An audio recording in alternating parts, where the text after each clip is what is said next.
Hey everyone, Brian Zane here with my review of AEW Dynamite for October 6th, 2021. It's the 2-year anniversary show, folks, and you know what? It's hard to believe it was 2 years ago that Dynamite first kicked off, setting in motion the Wednesday Night War as we know it, a war that many people are still feeling the ramifications of to this day. And you know what? Depending on no matter what your opinion or your take on AEW is, for better or for worse, AEW and Dynamite has really changed the wrestling landscape and the wrestling discourse almost permanently, I would say here. The show begins with an 8-man tag team match as the super elite of Adam Cole, the Young Bucks, and Kenny Omega take on the team of Christian Cage, Bryan Danielson, and the Jurassic Express. Jungle Boy, I think, is the real MVP of this one. I mean, he does a lot of the heavy lifting for the babyface team. I think he and Bryan Danielson definitely do the most work, I think, in this matchup here. One of my favorite spots is early on when Jungle Boy has got one of the Jackson brothers in an arm wrench, and they're on, like, bouncing on the top rope, while the other Jackson brothers getting crotched on the same top rope on the opposite side. I thought it was pretty funny stuff. Christian is taken out of the match with an indie taker on the outside, so it becomes 3-on-4. Big hot tag with Danielson and Omega here, kind of a repeat, not a repeat, but kind of a glimpse into the match they had 2 weeks ago, the 30-minute Broadway. Trading some big moves here. Luchasaurus is a house of fire in this one as well. I love at one point he chokeslams Adam Cole onto Kenny Omega. I've never seen that done before. That was pretty brilliant. They do botch a 4-man powerbomb spot. I don't know how with 4 guys helping, I guess too many cooks in the kitchen, so to speak.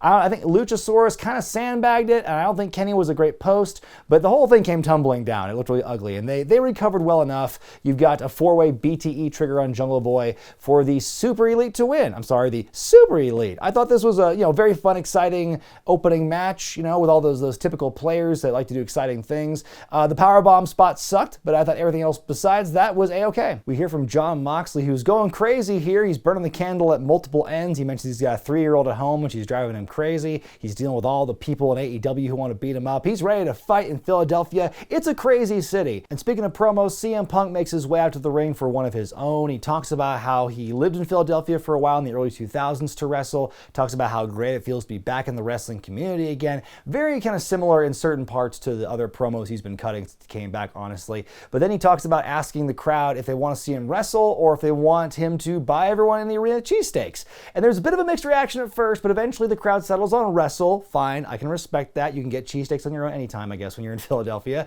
So then he challenges Daniel Garcia to a match on Rampage later in the week. And I think it was funny how the crowd kind of initially booed that. Like, oh, we gotta wait. But oh, wait, we, the live crowd, don't have to wait that long because it's gonna be taped here. Yay! And so then Punk gives his sweet new Jordans to an Orange Cassidy costumed kid in the front row, which is very nice. Real great opportunity for Garcia here. I mean, he's been put up in some extreme tests against some of the most phenomenal athletes on the roster. Guys like Bryan Danielson and CM Punk coming up next. I think it's a great look for Garcia. There's a follow-up package to Arn Anderson's controversial Glock comments he made last week on Dynamite. He's talking on the Busted Open radio show.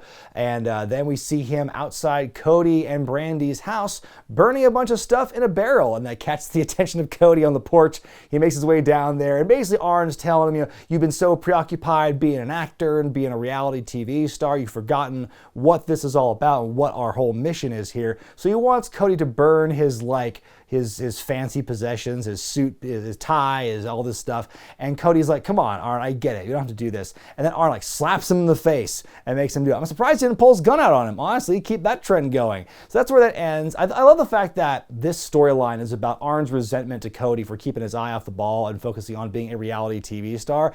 And on my feed, the very next thing we see is a spot for the reality TV show that Cody Rhodes is on. I wonder if this particular storyline is going to find some way to bleed into the reality show and we'll just get worlds colliding. Well, up next, Sammy Guevara defends the TNT Championship for the first time against the newcomer, well, to AEW anyway, Bobby Fish. Of course, last time we saw Fish, he was on NXT. The Undisputed Era had just blown up, and then he kind of hung around for a little bit on and off TV until he was ultimately released a couple of months ago. So now he's here on AEW, and I'm pretty sure from what I saw on social media, he is officially signed with them now. So good for Bobby here.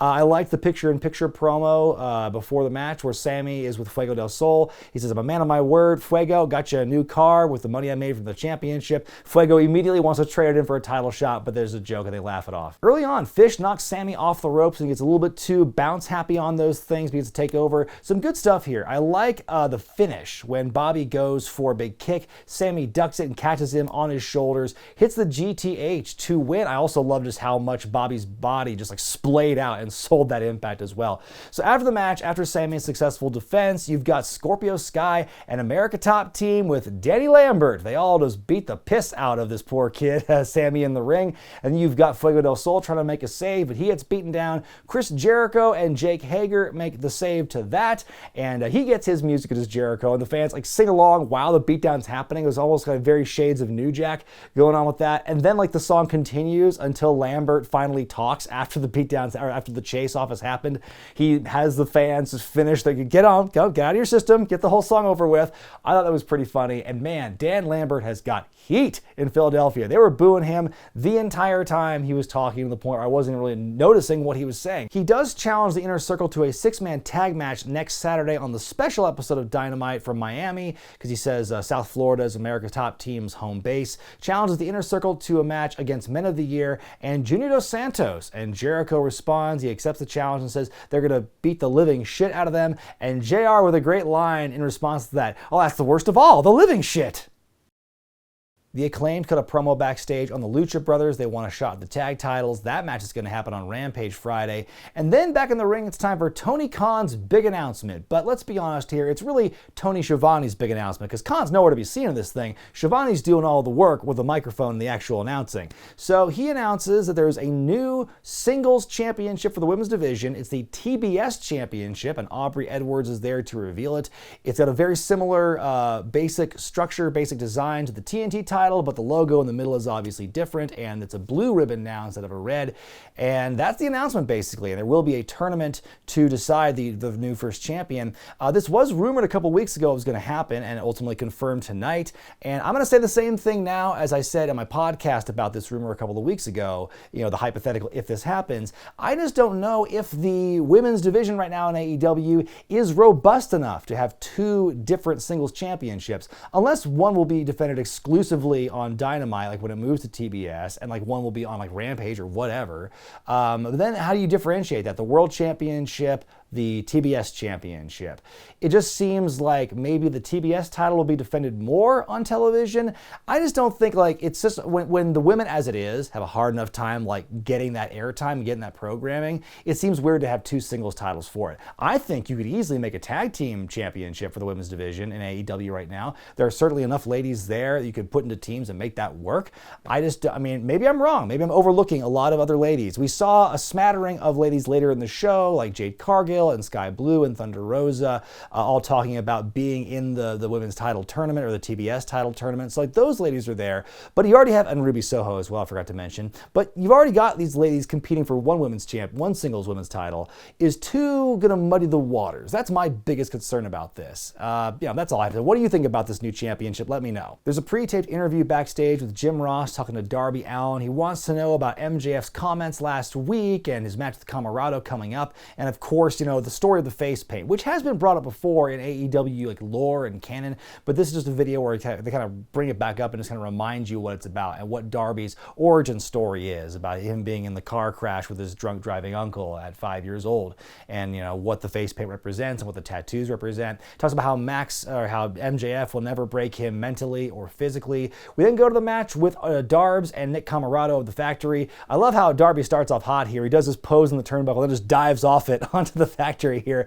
Most of this match is done in picture-in-picture, because right after the commercial break, like within 30 seconds, Darby ends up hitting the coffin drop on Camarado to win. So not a whole lot of meat on the bones of this matchup here, but a good win for Darby nonetheless. Then after the match, QT Marshall hits the Diamond Cutter on Sting, who promptly stings up and no-sells it and hits Dick Kick City and the Scorpion Death Drop on QT, and nothing of value is lost. Well, in a nice feel-good story, the Dark Order has reconciled their differences in their they're all back on a united front, and they basically now agree they're going to vote on everything by committee as opposed to show of hands or show of claws, I guess, there. And then we see a promo in the ring with Dante Martin. Tony Schiavone tosses to him, and Dante takes the mic and says he's proved himself for weeks now as a singles guy, and he wants to take anyone on who's willing to bring the fight. The lights cut out, they come back up, and who else? Malachi Black teleports in there. He sprays the black mist in Dante's face, hits the black mass, the lights go out again, and then the lights come back up, and Malachi is still standing there. I'm like, what happened to poor Dante? Did he get teleported? Did he get spirited away somewhere? No, he's just selling on the outside. Like, oh, okay, that's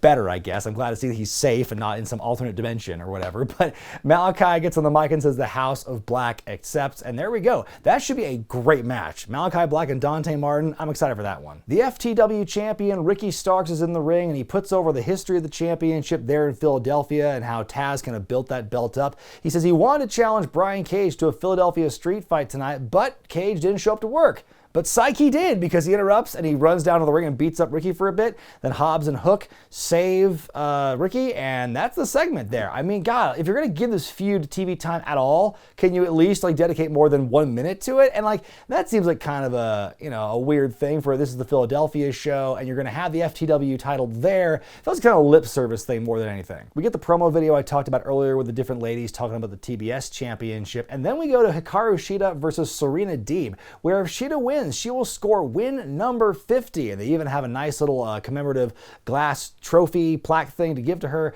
in honor of it, which really seems like a jinx, if I'm being honest. It's a great match here, some great back and forth, a lot of nice submission and roll-up attempts throughout.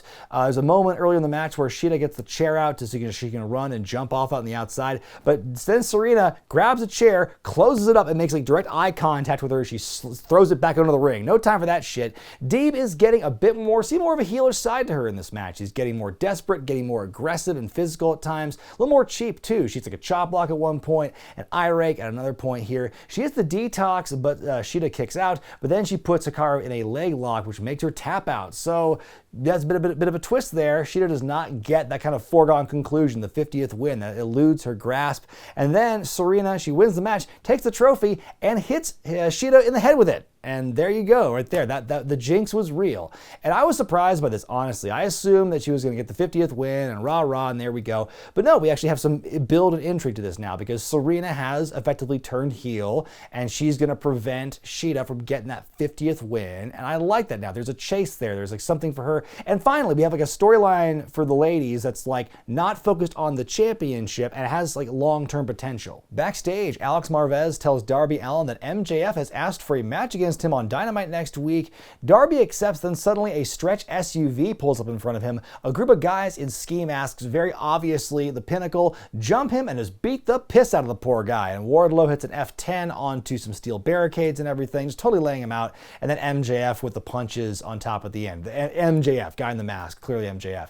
And that's how that ends. We find out during the main event that Allin will be not medically cleared to compete next week against MJF. So stretching this thing out a little bit more, and just building more fuel to the fire for the storyline. I mentioned last week, how's MJF gonna up the ante if he can't break Darby with his words? How will he break him or try to break him with violence? LBO Leo's backstage, and he has a message for Dante Martin when it comes to his match coming up with Malachi Black. He says he sees a lot of potential in Dante, sees him as an undervalued commodity, and basically in so many words offers to help guide his career in some way. I mean, we're gonna see a kind of a return of Leo Rush as a wrestler manager, kind of like a player coach kind of role for him. I wonder what the future will hold for Mr. LBO Leo. And speaking of promos, Britt Baker is backstage being asked about what does she think about the TBS championship.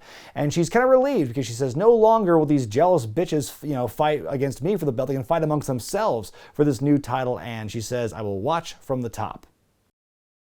Main event time. It's a casino ladder match where the winner will get a shot at the AEW World title at some point in the future. Your first two guys are Orange Cassidy and Pac, and I love the fact that these guys opened the match because these two have a great history. I always think about, Orange's first pay-per-view match at Revolution in 2020 and how that was really the match that helped him blow up. And so we got a couple of nods to that match as well. Andrade shows up third, and right out the gate, just a big sunset flip powerbomb off the top of the ladder onto Pac. I love Lance Archer. His entrance entrance. He comes out next, and he comes during the break.